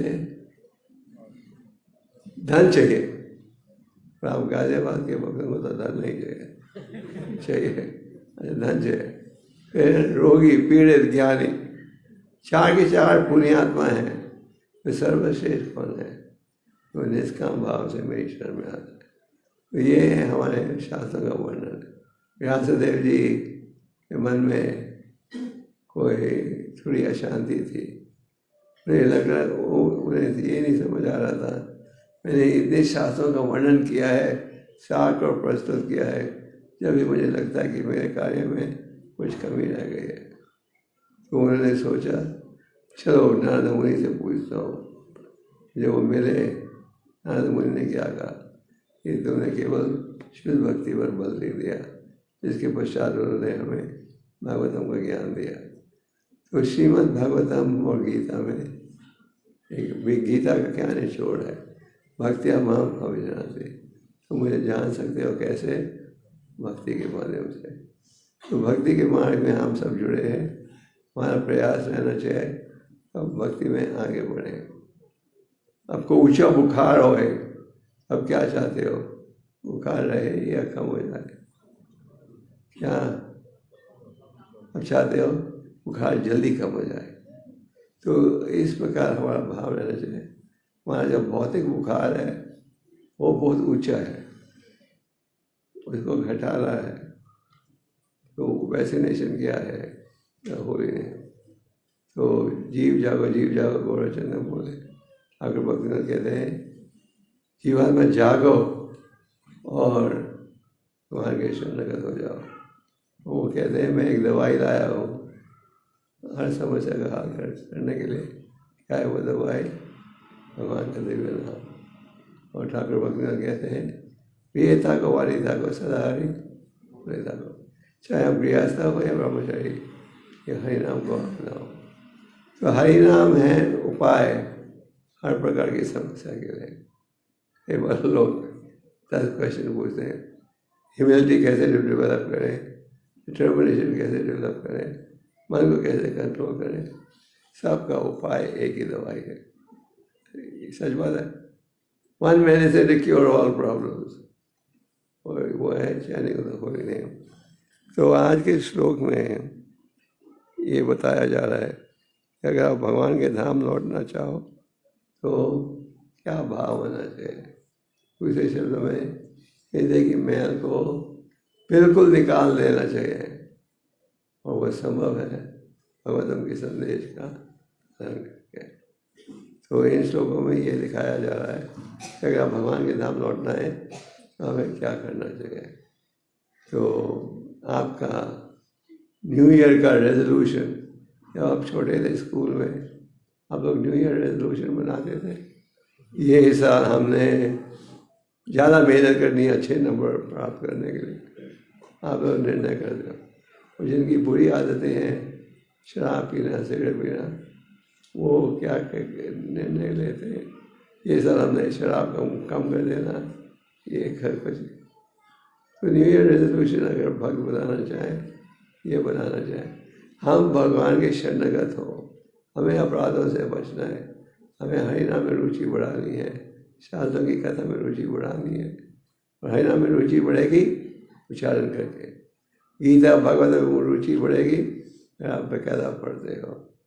और जब हम भक्तों के संग में हो तो मित्रता का भाव होना चाहिए सबके प्रति। चाहे चाहे हमारा कुछ भी बैकग्राउंड हो, जैसे इस यहाँ तो आप देखते हो सब भी इंडिया के हिंदुस्तानी हैं, पर उन देशों में या कोई मुस्लिम बैकग्राउंड से है, कोई क्रिश्चियन बैकग्राउंड से है और कोई हिंदू बैकग्राउंड में एक साथ के साथ रह सकते हैं। क्यों? कैसे? ये कृष्ण है द फोकल पॉइंट। हम सबका फोकल पॉइंट होना चाहिए भगवान की प्रशंसा, और जो उनके लिए अनुकूल है वो कार्य हम करेंगे, जो प्रतिकूल है उसे त्यागेंगे। और हमारे हृदय में ये भाव होना चाहिए कि हम निम्रता के भाव को अनुकूल करें, उससे आप भगवान को आकर्षित कर सकते हो और अनर्थक को नष्ट कर सकते हो। कैसे? किस उपाय से? भजन क्रिया। भजन क्रिया सबके लिए बहुत महत्वपूर्ण है, और भजन क्रिया के द्वारा हृदय की मैल को आप दूर कर सकते हो। निष्ठा और अंत में कृष्ण प्रेम। ये हमारा सौभाग्य है कि हमें अनेक ग्रंथ दिए हैं जिनमें ये शिक्षा प्राप्त होती है, हमें इसका लाभ उठाना चाहिए। तो आज का श्लोक बड़ा अच्छा था, इसमें मित्र कह रहे हैं कि सबके प्रति मित्रता का भाव रखो। हमारा मित्रता का भाव होना चाहिए सबके प्रति, कोई हमारे शत्रु नहीं। जो आपकी आलोचना करे वो भी आपका मित्र है। मैंने आप भक्तों को एक लीला प्रभुपाद की सुनाई थी कि प्रभुपाद जी एक प्रोग्राम में गए थे कनाडा में, तो लेक्चर के बाद प्रभुपाद हमेशा पूछते थे एनी क्वेश्चंस। तो एक भारतीय लड़का आदमी था कनाडा में, जिसने प्रभुपाद की बड़ी बेइज्जती की। आप एक क्रिश्चियन देश में क्या प्रचार कर रहे हो, कि उनके पास अपना बाइबल है। तो भक्तों को तो क्रोध आ गया था, प्रभुपाद में कुछ शांत थे। और 2 महीने बाद जब प्रभुपाद जा रहे थे, उन्होंने कहा इस आदमी को लेके आओ। तो मैंने उनसे पूछा, उन्होंने अपनी इतनी बेइज्जती की थी और जब भी हम मिलना चाहते हो। तो प्रभुपाद ने बड़ी विनम्रता से कहा, हाँ, I must have done something in my last life of which he took revenge. मैंने पूर्व जन्म में कुछ गलती की होगी इसके प्रति, जिसका उसने बदला ले। तो ये थी उनकी ह्यूमिलिटी। एक समय प्रभुपाद जी डीटीज का दर्शन दे रहे थे इंग्लैंड में, भक्तिवेदांत मैनर में। तो भक्तों ने पूछा, Prabhupada what were you praying? आप क्या प्रार्थना कर रहे थे? प्रभुपाद ने कहा, I was praying to Krishna that I may never fall in Maya. तो भगवान से ये प्रार्थना कर रहा था कि मैं कभी भी माया में नहीं गिरूँ। ये थी उनकी विनम्रता। आप देखते हो कि संतों में विनम्रता रहती है। कृष्णदास काविराज, जिन्होंने हमें चैतन्य चतुर्मृत का ग्रंथ ज्ञान दिया, उन्होंने क्या कहा, मेरा नाम ही मत लो, नाम लोगे तो तुम्हारे सारे गुण मिट जाएंगे। आप नरोत्तम ठाकुर की रचनाओं में देखते हो, वो सदा क्या कहते हैं, मेरे में कोई भक्ति की भावना नहीं है, वो मुझे आपकी कृपा चाहिए। तो संतों में ये भाव रहता है कि हम सबके दास हैं। सबके दास का व्यवहार रखोगे तो फिर मित्रता का भाव अनुकूल हो जाएगा। अगर हम ये सोचेंगे नहीं हम मारे के तुम लोग करो, तो फिर ठीक भाव नहीं होगा। तो सब में ये भाव होना चाहिए, मित्रता का भाव। सबके गुरु को देखो और एक दूसरे का उत्साह बढ़ाओ, ये आवश्यक है। और अगर आप ये 30 श्लोक का पालन करो, आपकी 90% प्रॉब्लम में हल हो जाएंगे। मुझे लगता है ना, मैंने अनुभव किया है, जो डिस्प्यूट्स होते हैं खाली अहंकार के कारण। हम सोचते हैं हम ठीक है, वो सोचता है वो ठीक है। हमने सबका दास बनना है, और दास बनोगे तो मित्रता का भाव ज़्यादा सरलता से आप बढ़ा सकते हैं।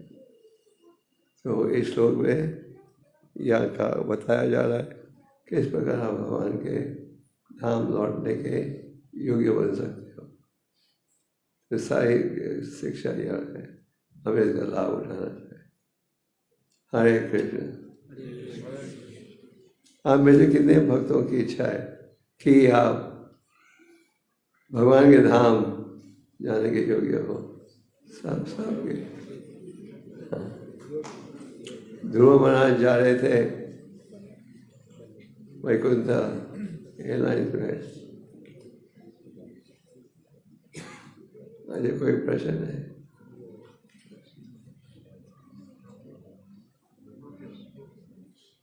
No question? नहीं क्वेश्चन? हो गया।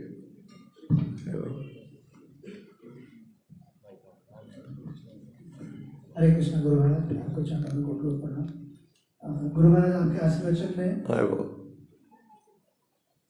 आपके आशीर्वचन में हमने सुना कि कई ऐसे देश हैं, मुस्लिम देश भी हैं जहाँ पर लोग भक्ति कर रहे हैं। अभी एक रिसेंट न्यूज आई थी कि खैबर पख्तून जो पाकिस्तान में है, वहाँ पे कृष्ण भगवान का मंदिर जला दिया गया, मूर्ति तोड़ दी गई। तो गुरु महाराज, मेरा प्रश्न है कि कई बार ये श्लोक में बोला गया कि भक्त का मन शांत होता है, श्लोकाद ने भी तात्पर्य में बोला है। खबर शास्त्र में शांत का कहते हैं इंद्रिय सिद्धि से मुक्त, तो शांति।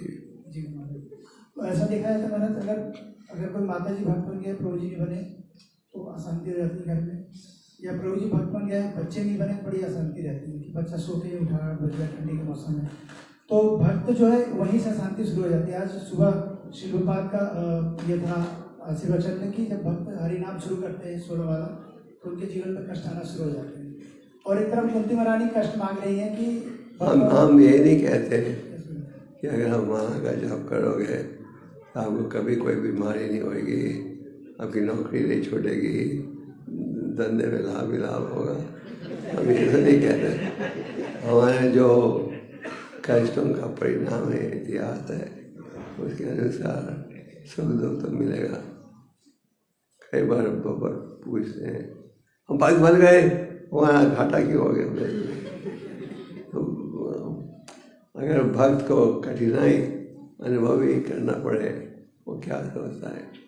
मेरे कर्मों के अनुसार मुझे 100 गुना ज़्यादा परेशानी होनी चाहिए थी। हमारे तो दयालु हैं, उन्होंने वो थोड़ी मात्रा में सजा दी है। तो गुरु महाराज, जो मुस्लिम लोग मंदिर तोड़ देते हैं, जला देते हैं, भगवान की आरती वगैरह को तोड़ देते हैं, उनको तो लगता है उनका धर्म बढ़ गया, लेकिन वो धर्म जो जैसे कई उग्रवादी सोचते हैं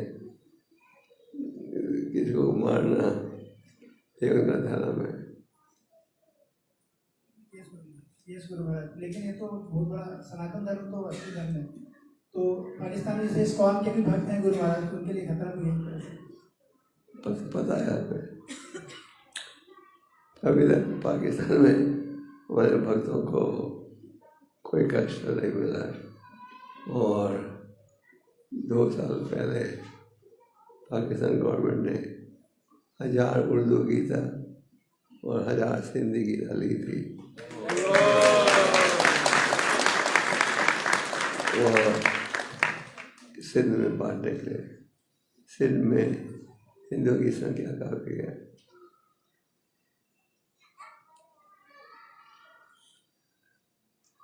पर जो हरकत उन्होंने की, ये शास्त्र से कोई संबंध नहीं, ये पॉलिटिक्स है।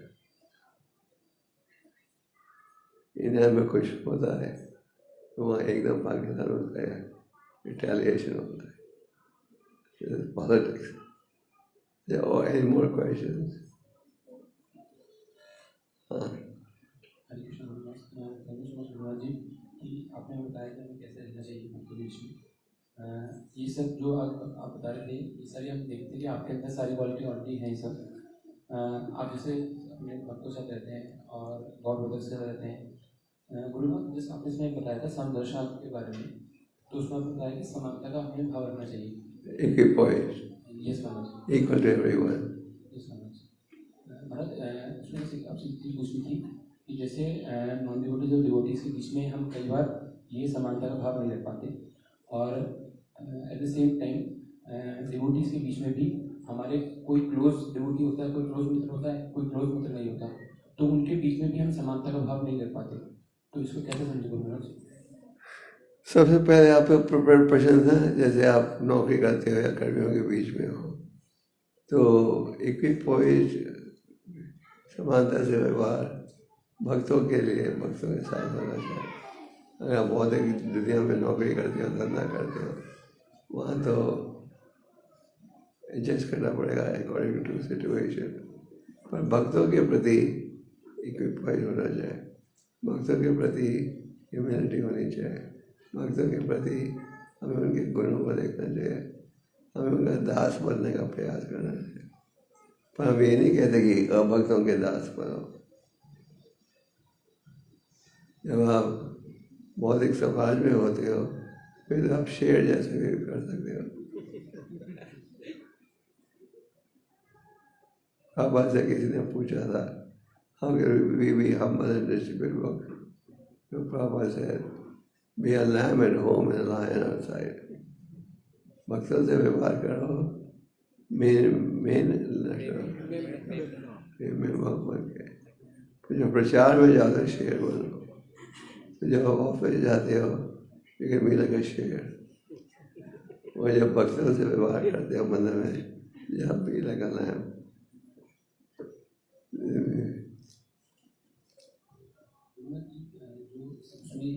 क्या जोर से बोलना पड़ेगा। गुरुमा जी, जो एक और चीज़ थी उसमें कि जो जैसे भक्तों के बीच में भी हमारे कुछ बहुत क्लोज मित्र होते हैं और कुछ बहुत ज़्यादा क्लोज मित्र नहीं होते। ये संभव है कि कोई भक्त दूसरे के ज़्यादा गहरा मित्र है तो किसी और से कम मिलता, पर हमें आलोचना, ईर्ष्या, द्वेष इन भावों से बचना चाहिए। ये नहीं कि अगर इनसे हमारा गहरा संबंध नहीं है हम उनकी निंदा करें, जो हमारे निकट है उनकी हम सुरक्षा करें। हमारा व्यवहार बराबर होना चाहिए। Thank you.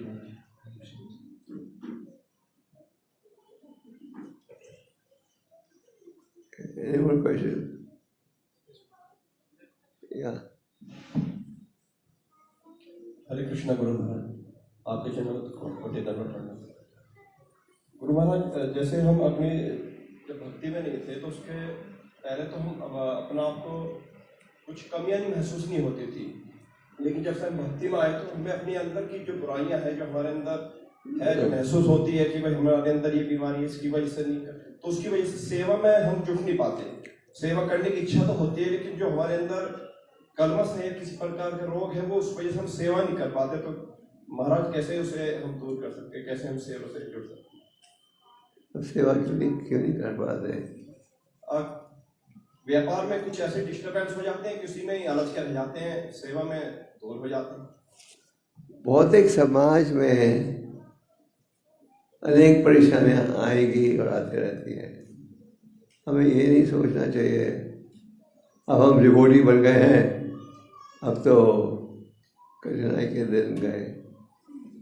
कुंती महारानी तो कहती हैं, हे भगवान आप मेरे कष्टों को बढ़ाओ, क्योंकि जितना कष्टों को बढ़ाते हो उतना ज़्यादा मैं आपके चरणों का स्मरण करती हूँ, और जितना ज़्यादा स्मरण करूँगी उतनी जल्दी भगवान के धाम लौटूंगी। खैर हम जानवर कर नहीं कष्ट बुलाते, ये नहीं कि आप चाकू से उंगली काट दो, कर कष्ट आ गया। अगर नॉर्मल लाइफ में हो जाए तो हम स्वीकार करते हैं, हम सोचते हैं हमारे पापों का परिणाम है। तो आपका प्रश्न था आप, पर इसका सेवा से कोई संबंध नहीं होना चाहिए। ये नहीं कि अगर दफ्तर में आपके बॉस ने आपको डांटा है तो आप घर में आके सबको डांटो, जरूरत है। भक्तों के संग में जरूरत है तो सबको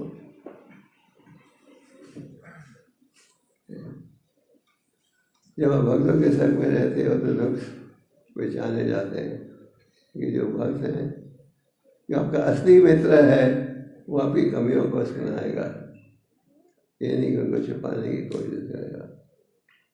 अगर कोई हमारे कमी को सुनाने में सहयोग दे रहा है तो हमें मानना चाहिए वो असली मित्र है।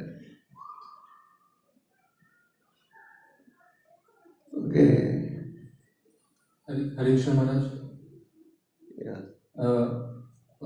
महाराज आपने बताया सौभाग्य शौबरी मुनि के बारे में, और ऐसे कई सारे महान मुनि हुए सतयुग में और ऐसे युगों में जो बाद में डिफरेंट आगे गिर गए या फॉल डाउन हो गया। और तो कलयुग में तो कई सारे हम जो 4 नियम का पालन कर रहे हैं और हमें करना है जीवन भर, तो कलयुग में तो काफ़ी सारे सोशल मीडिया है और सारी चीज़ें अलग अलग डिस्ट्रैक्शन है। तो इसमें हम किस तरीके से क्या करें कि जीवन भर हम 4 नियम का पालन दृढ़तापूर्वक पालन कर सकें? आप सोशल मीडिया है, गलत कामों से दूर रहो। सोशल मीडिया का सदुपयोग हो सकता है, दुरुपयोग। एक सज्जन मेरे साथ है जो कि एयरटेल में बड़ी कंपनी में काम करते हैं, वो मुझे कह रहे थे 95% of internet is pornography, only 5% है जो काम की चीज़ों में इंटरनेट यूज़ हो रहा है। 95% यूसेज ऑफ इंटरनेट है पोर्नोग्राफी, और इंडिया में सबसे ज़्यादा है पोर्नोग्राफी और इंटरनेट। सो हमें हर चीज़ का सोशल मीडिया वगैरह है, हमें इसका उपयोग करना चाहिए भगवान का संदेश आगे बढ़ाने के लिए। कोई ये नहीं हमें इंटरनेट में जाएं, इसमें जाएं गलत चीज़ों को देखने के लिए। इधर any more questions? Should we stop now? हरे कृष्ण महाराज जी। एक प्रश्न हो रहा है। Yes, I'm sorry. Thank you Maharaj for your lecture. Maharaj Chaitanya Charitamrita में एक श्लोका आता है, दीक्षा काले भक्त करे आत्मसमर्पण। तो महाराज जब हम लोगों का दीक्षा होता है तो तब हम लोगों का आत्मसमर्पण का भाव होता है, और जैसे जैसे ईयर्स पास होते जाते हैं वो हमारा आत्मसमर्पण कम होता जाता है, और जब गुरु फिजिकली सामने आते हैं तब ही वो भाव जागृत होता है। तो जब गुरु हमारे सामने फिजिकली ना रहे तो उस भाव को कैसे कंटिन्यू कर सकते हैं? हमें पूरा प्रयास करना चाहिए कि हम आगे बढ़े, पीछे नहीं। ये नहीं कि दीक्षा के लिए दीक्षा से पहले उत्साहित हैं, बाद में हम ठंडे हो जाते हैं। कई बार देखते हैं आप दीक्षा ले ली तो भक्त सोचता है बस ये था मेरा ऑब्जेक्टिव, अब मंदिर जाने की जरूरत नहीं है, और साल में एक दफ़ा आ जाऊँगा। तो ये गलत है। हमारे में सदा ये प्रयास होना चाहिए कि हम हर चीज़ को सुधारें, हरि नाम को सुधारें, शास्त्र ज्ञान को सुधारें। ये नहीं अप एंड डाउन। नारद मुनि कहते हैं चेता से, कई बार नारद मुनि एक उदाहरण देते हैं, एक बीमार व्यक्ति थोड़ा ठीक होता है तो दवाई लेना बंद कर देता है, सोचता अब तो मैं ठीक हो गया, अब दवाई की ज़रूरत नहीं। तो क्या होता है, रिलैप्स मिल जाता है। उसी प्रकार हम भक्ति में जुड़ते हैं, थोड़ी देर उत्साहित रहते हैं, फिर हम सोचते हैं बस हमने कर लिया, अब इतने करके से करने की जरूरत नहीं, तो फिर भौतिक आकर्षण फिर बढ़ जाता है। अगर हम भौतिक आकर्षण को दूर रखना चाहते हो तो follow the rules and regulation. फिर भगवान कहते हैं हाँ सुझा, घबरा मत, बिना शंका के फिर दाम हो गए। Any more questions? Last question. We stop now. हरे कृष्ण महाराज। महाराज मेरा एक प्रश्न है कि जैसे अभी आपको मोर देन 50 ईयर्स इस्कॉन में हुए हैं, तो हम अपकमिंग लीडर्स होंगे या और आएंगे लीडर्स, तो उनको संस्था में, खासकर इस्कॉन संस्था में बने रहने के लिए किन चीज़ों से ज़्यादा बचना है जिसको महाराज आपने अप्लाई किया अपने जीवन में, ये जैसे जो आज के श्लोक में संदेश है उसका पालन करो तो 50 के 100 ईयर्स आप चले जाओगे। सारा ज्ञान है शास्त्र में, जैसे आज के श्लोक में क्या है, शांत रहे मन, इसका अर्थ है इन्हें देवती से बचो, सबके प्रति समानता का व्यवहार रखो, सबसे मित्रता का भाव रखो, है कि नहीं?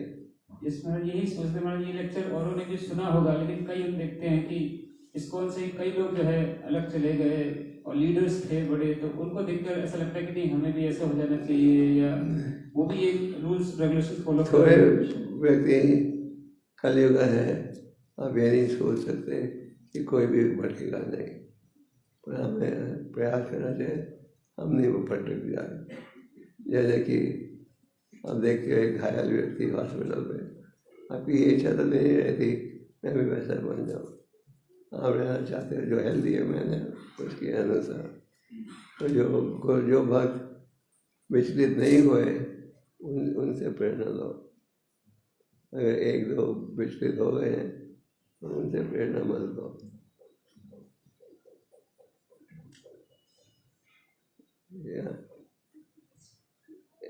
Yeah. Okay, after this question we'll stop.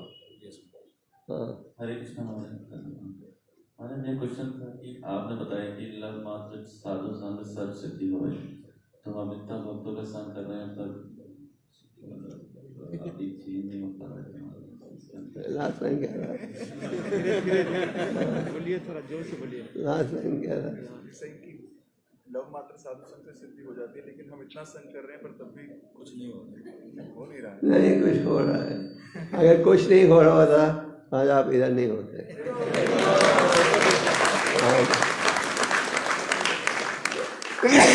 आप होते किसी क्लब में या किसी बुरी संगत में, आप भक्तों के संग में हो, इसका अर्थ है कि आप भक्ति की महिमा की आवश्यकता पहचानते हो।